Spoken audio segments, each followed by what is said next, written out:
A 72-year-old Navy SEAL veteran entered a small-town bar seeking a peaceful drink, but was asked to leave because of his identity. Within less than one day, his former comrades appeared and transformed the situation completely. Jack Harris walked differently from before. Years and battles had altered the structure of his knees and left a persistent ache in his lower back. Nevertheless, he maintained the posture of a disciplined man. His shoulders were squared, chin held high, and eyes steady. He parked his aged Ford Ranger right in front of Rusty Jack's Tavern, a short, low-roofed bar with worn-out signs and an old Budweiser advertisement that had not illuminated for many years. It was a Tuesday shortly after 4 in the afternoon, the kind of moment when regulars enjoy their drinks slowly. The kitchen smells of fried food, and the only sound comes from the games airing on the television. Jack was not a local to Bardstown, but had been staying with his niece just outside the town for a week. Unfamiliar with the area's usual spots, he saw the tavern looked calm. That was all he desired.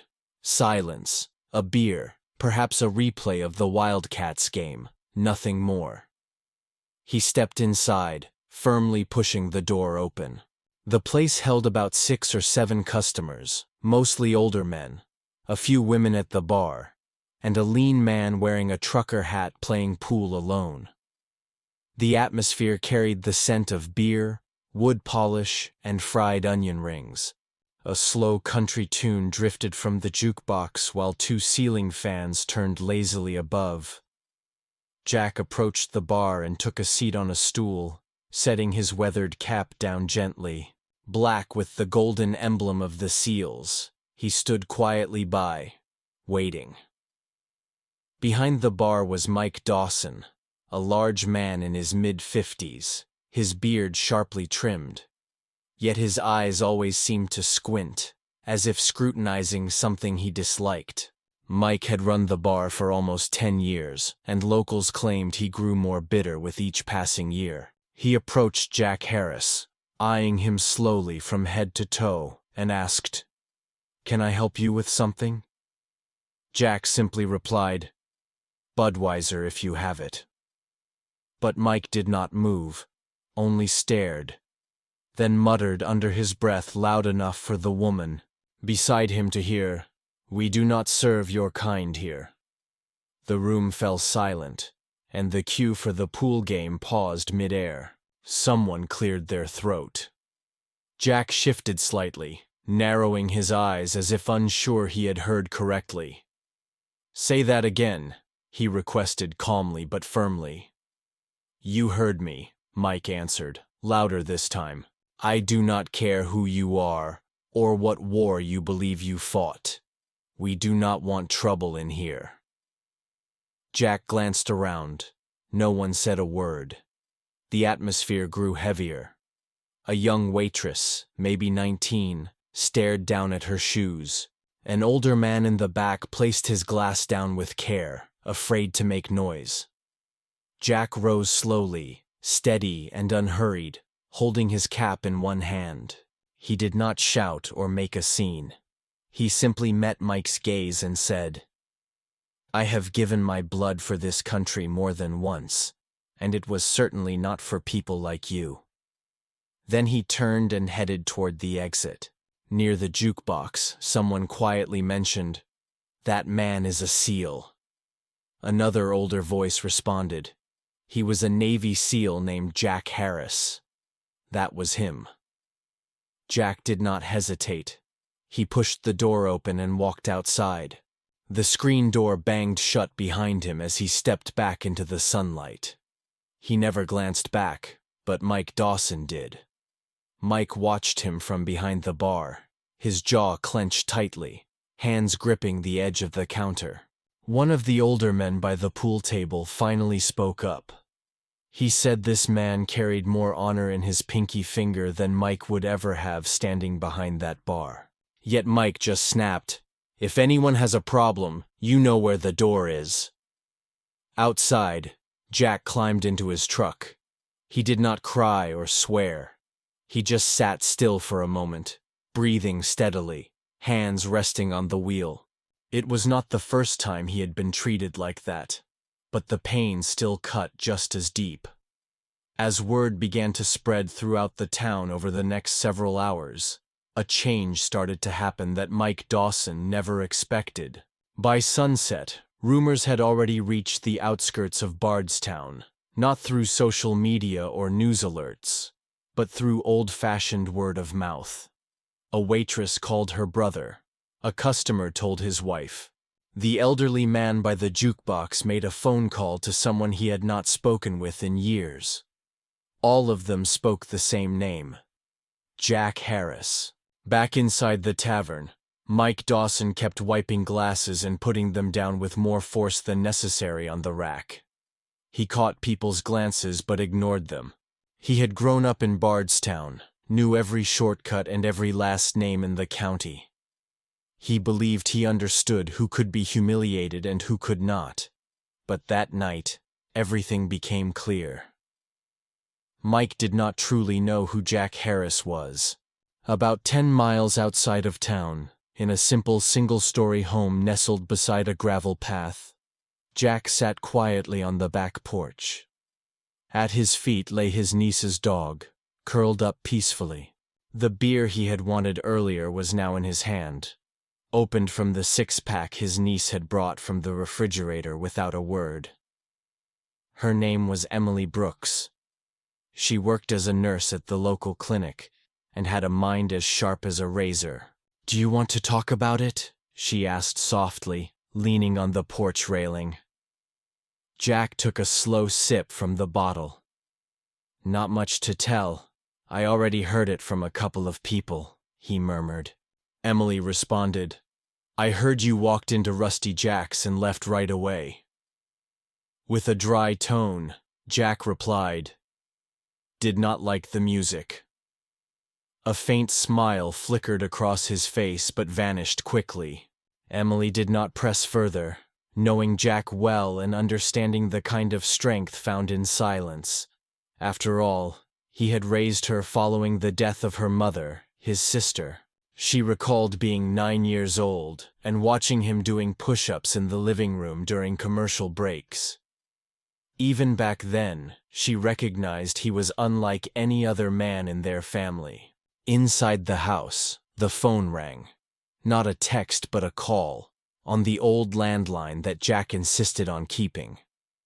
Emily picked up, expecting a telemarketer, but the voice on the other end was calm and deep. "This is Ezekiel Harmon's line. Is he there?" she asked. "Who is this?" she was told. "Nolan Vickers," the man said. "Tell him it's urgent." Jack was already standing before she passed him the receiver. Something about Nolan's name caught his attention. His posture instantly straightened as he took the phone from Vickers. "You okay?" Mike asked Nolan. "No time for small talk, I'm fine," Jack replied. "Don't lie to me," Nolan said. "I heard what happened." Jack exhaled sharply. "Not worth your time." "I'll be the judge of that," Nolan insisted. A heavy silence followed, loaded with unspoken meaning. Then Nolan recalled, "Remember that time in Fallujah when we were pinned down near the radio tower? You pulled 2 of us out while under fire, came back for a third, got shrapnel in your thigh, and still covered our retreat. And you never mentioned it for weeks." Jack stayed silent this time. "Some guy at a bar talks to you like you're less than a man and you just let it slide," Nolan pressed. "It's not about pride," Jack murmured. "It's about not letting hate pull me down into the mud." "You think walking away made you weak?" Nolan asked. "No," Jack replied. "I think walking in made him small." Another pause. Nolan said before Jack could respond, "Let's show him how strong the rest of us are." Nolan hung up before Jack could argue. That night calls went out to Arkansas, Missouri, Indiana, and Tennessee. The old SEAL team, some retired, some active, all bonded tighter than blood, received the message. Jack has been disrespected. We ride at midnight tomorrow. The plan was underway. Meanwhile, in Bardstown, 2 more employees quit their jobs at Rusty Jack's. The 19-year-old waitress who kept staring at her shoes told her mother she did not want to work for someone who would just throw out people like that. A Navy veteran and the dishwasher. An older man named Lee Ransom left his apron hanging on the back door and never returned the following morning. Mike Dawson opened his bar early and immediately sensed something was wrong. It was too quiet. No usual customers, no orders being placed. Then he noticed the pickup truck across the street. It looked unfamiliar, but the license plate revealed everything he needed to know. What Mike did not realize was that the man in that truck was only the first of many to come. Mike Dawson stood behind the bar, rubbing the same spot on the counter for 10 straight minutes. The scent of fryer oil lingered heavily in the air, yet no one was eating or even speaking. His bartender had called in sick, the cook Marvin never showed, and even Becky, the waitress who had stood by through every drunken fight and crude joke, did not answer her phone. The truck remained parked across the street, covered in thick mud with Arkansas tire tags. Mike tried to dismiss his unease, telling himself it was just some traveler passing through, but the way the vehicle stayed put all morning made his chest tighten. He poured himself a coffee he did not want and took it to the back office. Meanwhile, 2 states away in a quiet brick house in Paragould, Arkansas, Nolan Vickers ended his second phone call of the morning. He slowly rubbed his hands together and glanced at the clock. 6 o'clock in the morning. There was plenty of time. He opened a worn leather binder resting on his kitchen table filled with addresses, contacts, and unit numbers. Some names had stars beside them. A few were crossed off, but the majority were still alive and loyal. He picked up the phone again and said, "Cal Vickers, are you available today? I can be wherever needed." "It's Jack Harris," came the reply after a lengthy silence. "Where and when?" Nolan told him the town, Bardstown. No further explanation necessary. Over the following hours, Nolan made 11 more calls. One was to Frank Odom, now in Indiana, who owned a body shop and still managed to do 200 push-ups each morning. Another call went to Terrence Boone, who had lost half of his hearing yet never missed a fight. He also contacted Ray Gutierrez, who taught firearm safety in Knoxville and proudly displayed every team photo on his garage wall. Each man had moved on with his own life. Some had wives, some lived by themselves, some dealt with bad knees or had stents implanted in their hearts. Yet every single one asked the same question upon hearing Jack Harris's name. "Do you need me there by mid-morning?" Nolan's truck was fully loaded. He slid his old SEAL Trident emblem into the dashboard, as he always did on rare days when he needed to remind himself of who he once was. As he backed out of his driveway, his wife Annette stood on the porch wearing a robe with arms crossed and asked, "Are you bringing a gun?" "Nope," he replied. "I don't need one."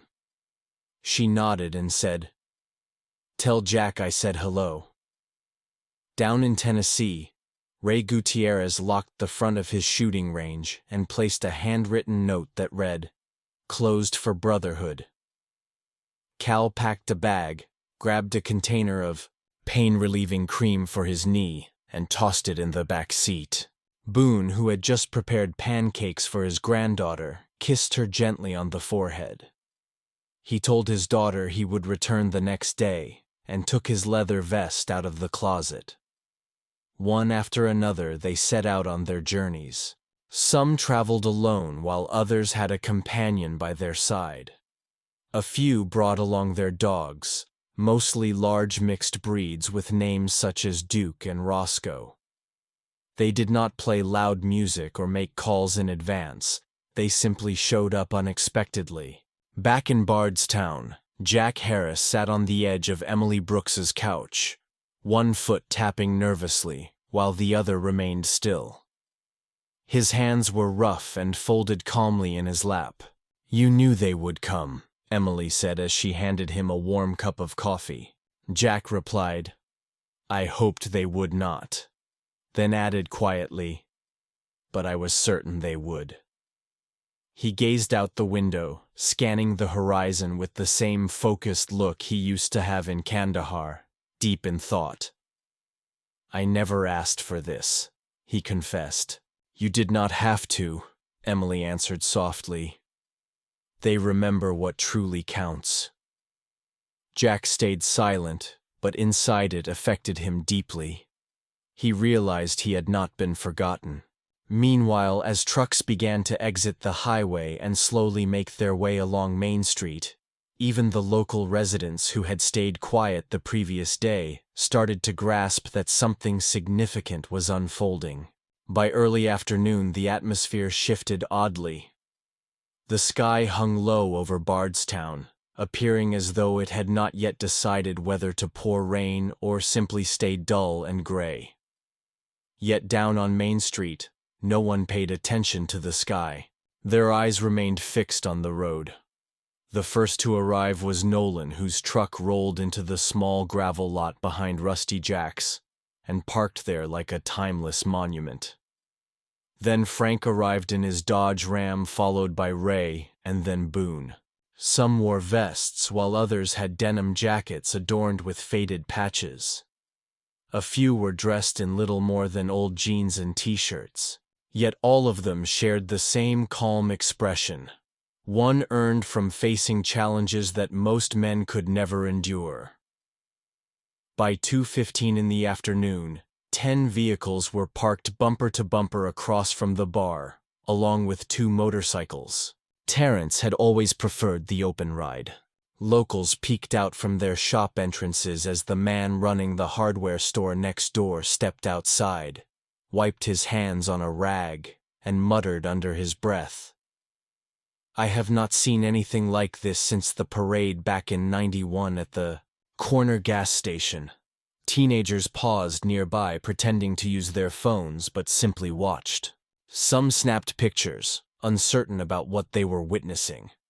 Inside Rusty Jack's, Mike Dawson paced nervously. He had already heard from a regular who stopped in saying, "You have angered the wrong man." Mike kept glancing out the window every few minutes while pretending not to. His hands trembled as he refilled ketchup bottles.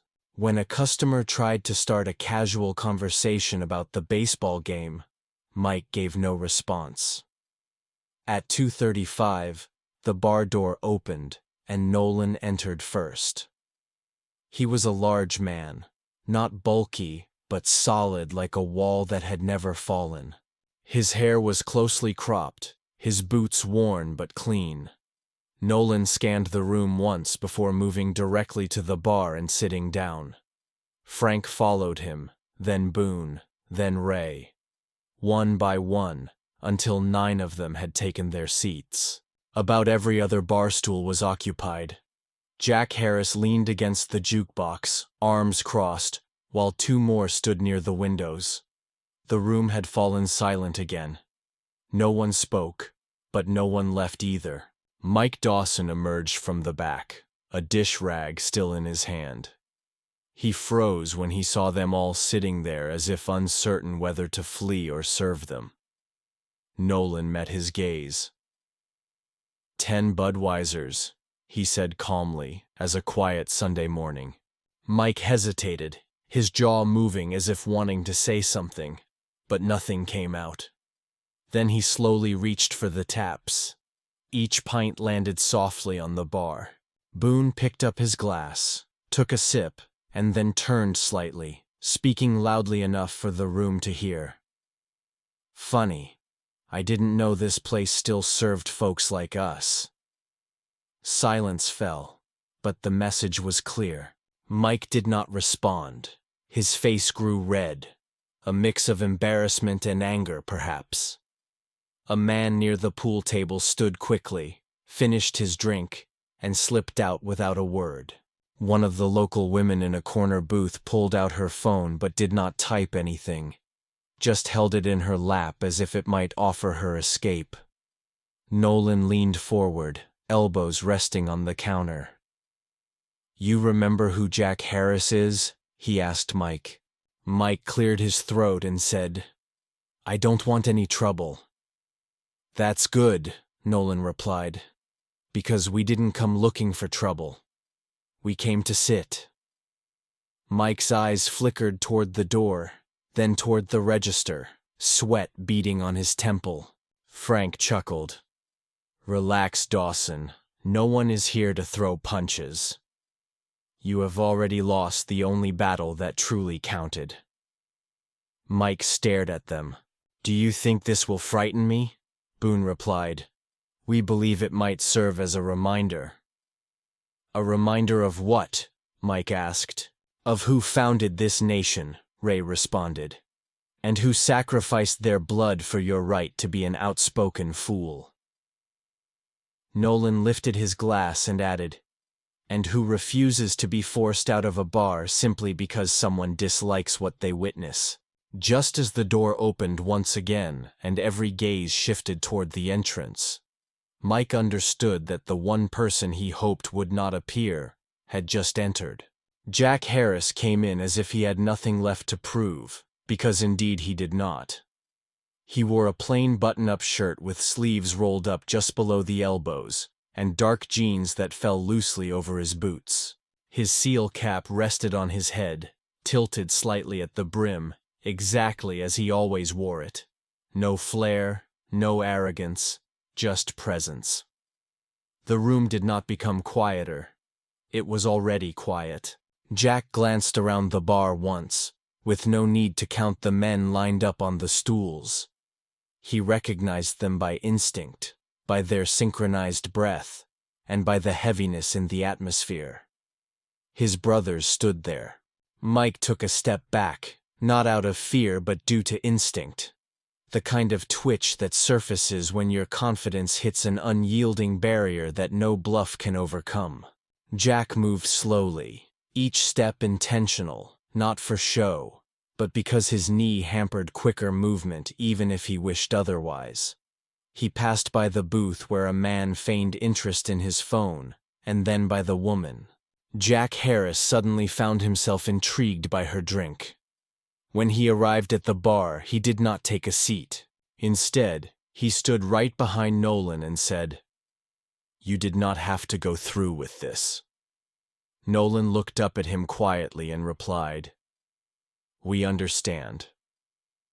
Jack glanced over at the others. Terrence gave a subtle nod. Boone raised his glass in acknowledgement, and Ray said nothing but lifted his beer slightly before taking a sip. Jack then turned his attention to Mike Dawson. Their eyes met, not with anger or loud accusations but with calm determination. Jack asked, "Do you remember me now?" Mike attempted a smirk and said, "You caused a scene yesterday." Jack raised an eyebrow and responded, "You threw me out. I run this place and decide who stays." Jack rested his weight on the bar, not in defiance but for support, saying, "Have you ever served?" Mike scoffed bitterly. "You do not have to wear a uniform to be a man." Jack nodded thoughtfully and replied, "That is true, but you absolutely should know how to respect one." Mike glanced around the room, noticing that every gaze was fixed on him. No backup arrived, no staff to defend him. There was only the undeniable truth bearing down from all sides. Then Ray broke the silence and said, "You saw his skin color, but we saw someone who shed blood for us." Frank added, "We have all faced enemy fire. We have all been hungry, filthy, and freezing. But there was one thing we never allowed: disrespect." Boone leaned in and said, "He pulled me from a river in Iraq when I was shot in the leg, bleeding out. Do you really think I am going to let some disgruntled bar owner tell me where he can sit?" Terence shook his head and said, "You should consider yourself fortunate that this is all that showed up." Mike stiffened, still clinging to the last remnants of his pride, and asked, "You came here to humiliate me. What is the purpose? You think I care what a bunch of faded soldiers think?" Jack Harris did not flinch at all. He said quietly, "We did not come here to disgrace you. We came to remind those watching that silence does not equal consent, and that respect is something earned but also protected." He stepped back and glanced toward the exit. "I am not staying. I have nothing to prove to you, but you will remember this day because someday someone might treat you the way you treated me, and then you will understand exactly how it feels." Without looking back, he turned and left. No one followed him. Not yet. Mike Dawson remained silent, just standing there, his face flushed, while Jack's words lingered heavily in the air. Nolan finished his drink and rose. Then Frank, Boone, Ray, and the others followed. They did not throw chairs or pound fists. Instead, they quietly left one by one. Their footsteps were the only sound filling the room. A woman in the corner finally whispered, "That man saved lives." No one answered her because there was nothing else to say. Outside, as the men gathered around Jack, something deeper settled within them. Not revenge or anger, but a calm satisfaction that the world had been reminded what true brotherhood meant. The street in front of Rusty Jack's looked like a reunion from a past life. Jack stood at the center of the group with his arms crossed, while the others formed an informal circle around him. No words were spoken much, only a few faint smirks and a friendly slap on the back.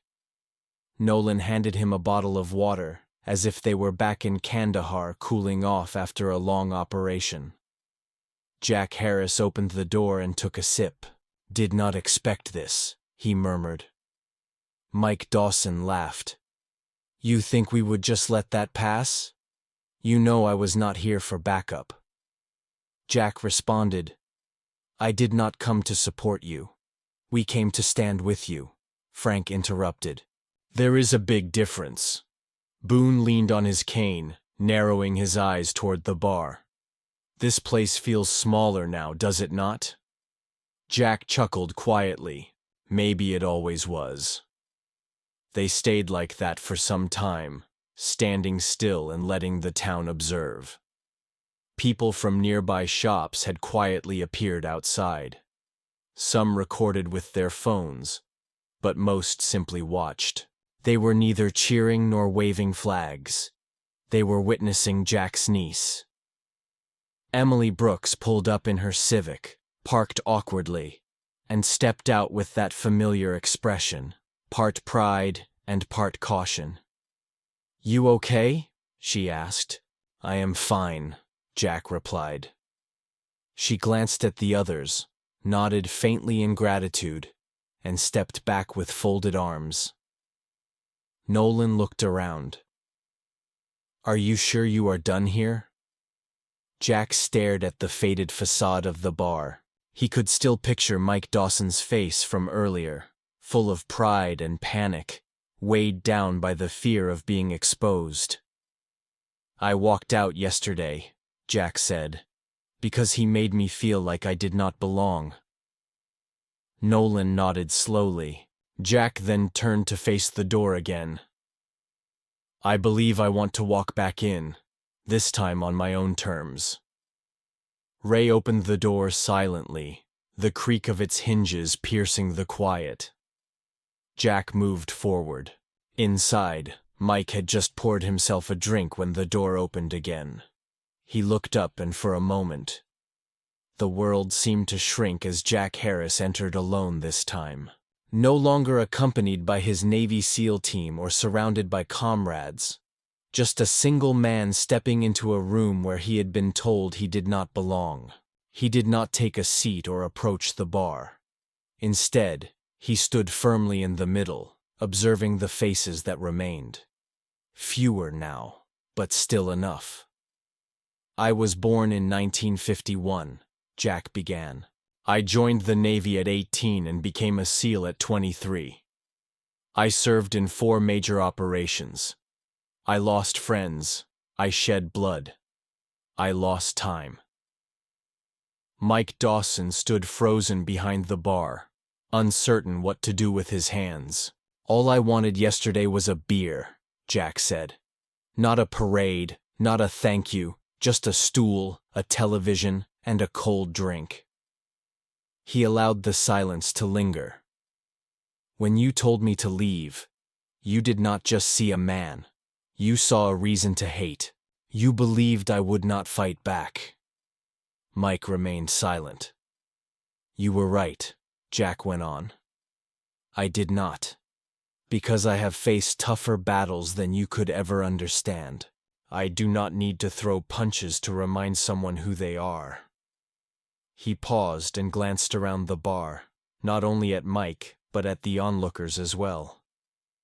"Some of you stayed silent yesterday. Some raised voices today. That is the difference a single night can make. That is what memory creates." Jack adjusted his cap. "I am not here to change your opinion, just to ensure you remember mine." Then he turned and walked back out. Outside, the team waited motionless. He said nothing as he rejoined them, offering only a single nod. Terrence slapped him on the back. "That felt right." "Damn right it did." Frank mentioned that Nolan was smiling. "We came for respect and you just took it back," he said. However, while the team was prepared to move on from Bardstown, the town itself was not finished with them yet. The next morning, Bardstown felt somehow altered. People still headed to their jobs. The diner on Walnut Street continued to serve black coffee in chipped mugs, yet there was a heaviness in the atmosphere.